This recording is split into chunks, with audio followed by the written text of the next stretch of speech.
नमस्कार साथियों, स्वागत है आप सभी का। तो आज की क्लास में हिंदी का दूसरा टेस्ट होगा। इस टेस्ट के बारे में मैं आप लोगों को बता दूं कि आज के टेस्ट में प्रश्नों की कुल संख्या 20 है और हर प्रश्न के लिए आपको 5 सेकंड का समय दिया जाएगा और सभी प्रश्न रचनाओं पर आधारित हैं। तो जैसा कि आप लोगों का पहला टेस्ट हुआ था हिंदी का, उसमें आप सभी विद्यार्थियों ने काफी अच्छा प्रदर्शन किया था। तो मुझे उम्मीद है कि आज के टेस्ट में भी आप लोग काफी अच्छा करेंगे। तो चलिए ज्यादा समय न लेते हुए आज का टेस्ट शुरू करते हैं और देखते हैं पहला प्रश्न। तो देखिए आज के टेस्ट का पहला प्रश्न है, युद्ध और नारी कृति की लेखिका है। तो आप लोग अपना आंसर सोच लीजिएगा, युद्ध और नारी कृति की लेखिका कौन है। तो देखिए इस प्रश्न का जो सही उत्तर हो जाएगा महादेवी वर्मा। ऑप्शन सी यहाँ पर राइट हो जाएगा। युद्ध और नारी रचना की जो रचनाकार हैं या लेखिका हैं वह है महादेवी वर्मा। अब देखिए अगला प्रश्न देखते हैं। आवारा भीड़ के खतरे रचना के लेखक हैं। आपको बताना है कि आवारा भीड़ के खतरे रचना के जो लेखक हैं वह कौन है। तो आप लोग अपना आंसर सोच लीजिएगा, मैं आपको इसका सही उत्तर बता दूं। आवारा भीड़ के खतरे किसने लिखा है? यहाँ पर सही उत्तर हो जाएगा हरिशंकर परसाई जी ने, यानी ऑप्शन सी यहाँ पर राइट आंसर हो जाएगा। आवारा भीड़ के खतरे के जो लेखक हैं वह है हरिशंकर परसाई जी। अब देखिए अगला प्रश्न देखते हैं। कुछ जमीन पर कुछ हवा में के लेखक हैं। आपको बताना है कि इस प्रश्न का सही उत्तर क्या होगा। आप लोग अपना आंसर सोच लीजिएगा। कुछ जमीन पर कुछ हवा में इस रचना के जो लेखक हैं, तो देखिए इस प्रश्न का जो सही उत्तर हो जाएगा ऑप्शन सी, श्रीलाल शुक्ल की यह रचना है। ध्यान से देख लीजिएगा, कुछ जमीन पर और कुछ हवा में के लेखक हैं श्रीलाल शुक्ल। अब इसके बाद अगला प्रश्न देखते हैं। अपने अपने पिंजरे रचना के लेखक हैं। तो देखिए इस प्रश्न का सही उत्तर क्या होगा। आप लोग अपना आंसर देख लीजिएगा। अपने अपने पिंजरे रचना के जो लेखक हैं, यहाँ पर ऑप्शन सी राइट हो जाएगा, मोहन नेमिसराय। तो यहाँ पर पहले विकल्प सही कर लीजिएगा, मोहन दास है होगा, मोहन दास नेमिसराय। ठीक है, याद रखिएगा, मोहन दास नेमिसराय हैं अपने अपने पिंजरे रचना के लेखक। ठीक है, अब इसके बाद देखिए अगला प्रश्न देखते हैं। आज के अतीत रचना के लेखक हैं। तो आपको बताना है कि आज के अतीत रचना जो है किसने लिखी है। आप लोग अपना आंसर देख लीजिए, मैं इसका आंसर बता दूं आपको। आज के अतीत जो रचना है इसके जो लेखक हैं वह हैं भीष्म साहनी जी। तो ऑप्शन डी यहाँ पर इस प्रश्न का सही उत्तर हो जाएगा। याद रखिएगा, आज के अतीत रचना के जो लेखक हैं वह हैं भीष्म साहनी जी। अब इसके बाद देखिए अगला प्रश्न देखते हैं। पृथ्वीराज की आंखें रचना के लेखक हैं। तो देखिए इस प्रश्न का सही उत्तर क्या होगा। आप सभी पहले अपना आंसर सोच लीजिए। देखिए पृथ्वीराज की आंखें जो रचना है इसके जो लेखक हैं वह हैं, यहाँ पर जो सही उत्तर हो जाएगा डॉक्टर रामकुमार वर्मा, यानी पहला ही विकल्प यहाँ पर सही होगा। पृथ्वीराज की आंखें जो रचना है इसको लिखा है डॉक्टर रामकुमार वर्मा ने। ठीक है, यहाँ पर इस प्रश्न का सही उत्तर हो जाएगा। अब इसके बाद अगला प्रश्न देखते हैं।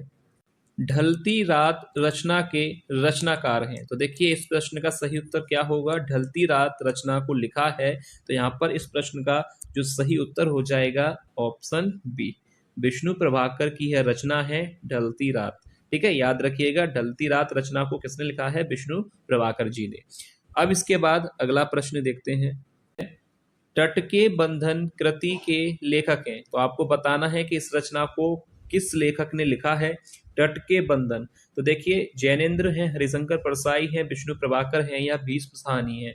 तो इस कृति को जो लिखा है वह लेखक हैं, यहाँ पर तट के बंधन को लिखने वाले जो लेखक हैं वह हैं विष्णु प्रभाकर। ऑप्शन सी यहाँ पर सही आंसर हो जाएगा। तट के बंधन रचना किसकी है? विष्णु प्रभाकर जी की। अब इसके बाद अगला प्रश्न देखते हैं।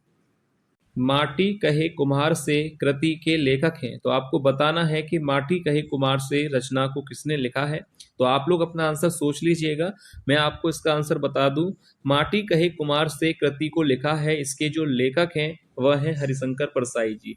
ऑप्शन बी यहाँ पर इस प्रश्न का सही उत्तर हो जाएगा। माटी कहे कुम्हार से इस रचना को लिखा है हरिशंकर परसाई जी ने, और ये आपकी परीक्षा के लिए अच्छा प्रश्न है, यो आपसे परीक्षा में पूछा जा सकता है। तो इसको एक बार ध्यान से देख लीजिएगा। माटी कहे कुम्हार से के लेखक हैं हरिशंकर परसाई जी। अब इसके बाद अगला प्रश्न देखते हैं। देहाती दुनिया कृति के लेखक हैं। तो देखिए इस प्रश्न का सही उत्तर क्या होगा, आप सभी अपना आंसर सोच लीजिएगा। देहाती दुनिया कृति के जो लेखक हैं, तो देखिए इस प्रश्न का जो सही उत्तर हो जाएगा शिव पूजन सहाय, यानी ऑप्शन डी यहाँ पर सही हो जाएगा।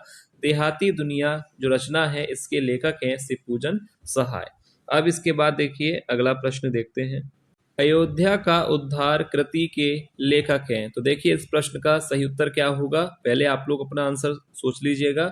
अयोध्या का उद्धार कृति को लिखा है ऑप्शन सी जयशंकर प्रसाद ने। यहाँ पर ऑप्शन सी राइट हो जाएगा। अयोध्या का उद्धार कृति के जो रचनाकार हैं वह हैं जयशंकर प्रसाद जी। ठीक है, यहाँ तक आपको क्लियर है। अब इसके बाद देखिए अगला प्रश्न देखते हैं। स्वप्नमयी कृति के रचनाकार हैं जैनेन्द्र हैं, अमृत राय हैं, विष्णु प्रभाकर या आचार्य रामचंद्र शुक्ल। तो जो भी सही आंसर है आप लोग सोच लीजिएगा। तो देखिए मैं आपको बता दूं, स्वप्नमयी जो रचना है इसको लिखा है, इसके जो लेखक हैं वह है विष्णु प्रभाकर। ऑप्शन सी यहाँ पर राइट आंसर हो जाएगा। स्वप्नमयी कृति के जो लेखक हैं वह है विष्णु प्रभाकर जी। अब इसके बाद अगला प्रश्न देखते हैं। वन मिलन रचना के रचनाकार हैं। तो देखिए इस प्रश्न का जो भी सही उत्तर है आप लोग सोच लीजिएगा। वन मिलन रचना के जो लेखक हैं, इस प्रश्न का सही उत्तर मैं आपको बता दूं। इस प्रश्न का जो राइट आंसर हो जाएगा ऑप्शन सी जयशंकर प्रसाद। ठीक है, याद रखिएगा वन मिलन रचना को लिखा है जयशंकर प्रसाद ने, इनकी ही एक कृति है। तो यहाँ पर ऑप्शन सी राइट आंसर हो जाएगा। अब इसके बाद देखिए अगला प्रश्न देखते हैं। वर्षा बिंदु रचना के लेखक हैं। तो आपको बताना है कि वर्षा बिंदु रचना को किसने लिखा है। पहले आप लोग अपना आंसर देख लीजिएगा। अब देखिए मैं इसका आंसर बता दूं आपको। वर्षा बिंदु रचना को लिखा है, तो यहाँ पर इस प्रश्न का जो सही उत्तर हो जाएगा ऑप्शन सी बद्री नारायण चौधरी की यह रचना है वर्षा बिंदु। याद रखिएगा वर्षा बिंदु को किसने लिखा है, बद्री नारायण चौधरी ने। अब इसके बाद अगला प्रश्न देखते हैं। पाखंड का अध्यात्म के रचनाकार हैं। तो देखिए इस प्रश्न का सही उत्तर क्या होगा, पहले आप लोग अपना आंसर देख लीजिएगा। पाखंड का अध्यात्म के जो लेखक हैं, जो रचनाकार हैं, तो यहाँ पर इस प्रश्न का सही उत्तर हो जाएगा ऑप्शन डी। याद रखिएगा हरिशंकर परसाई जी की यह रचना है पाखंड का अध्यात्म। यहाँ तक आपको क्लियर है। और फिर भी किसी प्रश्न पर अगर आपको कोई भी डाउट है तो आप लोग कमेंट करके जरूर पूछ लीजिएगा। अब इसके बाद अगला प्रश्न देखते हैं। आदर्श दंपति के लेखक हैं। तो आपको बताना है कि इस रचना को किसने लिखा है, बच्चन सिंह ने, श्रीधर पाठक ने, नामवर सिंह ने या लज्जा राम मेहता ने। तो देखिए इस प्रश्न का जो सही उत्तर हो जाएगा मैं आपको बता दूं। तो देखिए आदर्श दंपति जो रचना है इसके जो लेखक हैं वह है लज्जा राम मेहता। ऑप्शन डी यहाँ पर राइट आंसर हो जाएगा। आप लोग भी आंसर देख लीजिएगा अच्छी तरह से। आदर्श दंपति को लिखा है लज्जा राम मेहता ने। अब इसके बाद अगला प्रश्न देखते हैं। अध खिला फूल रचना के लेखक हैं। तो देखिए पहले तो ये प्रश्न आपकी परीक्षा के लिए काफी महत्वपूर्ण प्रश्न है कि अध खिला फूल रचना के लेखक कौन है। हरिशंकर परसाई हैं, अयोध्या सिंह उपाध्याय हरिऔध हैं, हजारी प्रसाद द्विवेदी हैं या रामचंद्र शुक्ल हैं। तो देखिए ध्यान से देख लीजिएगा। अध खिला फूल रचना के जो लेखक हैं वह हैं अयोध्या सिंह उपाध्याय हरिऔध। ठीक है, ऑप्शन बी यहाँ पर राइट आंसर हो जाएगा। हरिऔध जी की ही रचना है। अब इसके बाद अगला प्रश्न देखते हैं। प्रेम राज्य रचना के रचनाकार हैं। तो आप सभी पहले अपना आंसर सोच लीजिए कि इस प्रश्न का सही उत्तर क्या होगा। तो देखिए प्रेम राज्य रचना को किसने लिखा है। तो यहाँ पर ऑप्शन जो सही हो जाएगा, प्रेम राज्य रचना के जो लेखक हैं वह हैं जयशंकर प्रसाद।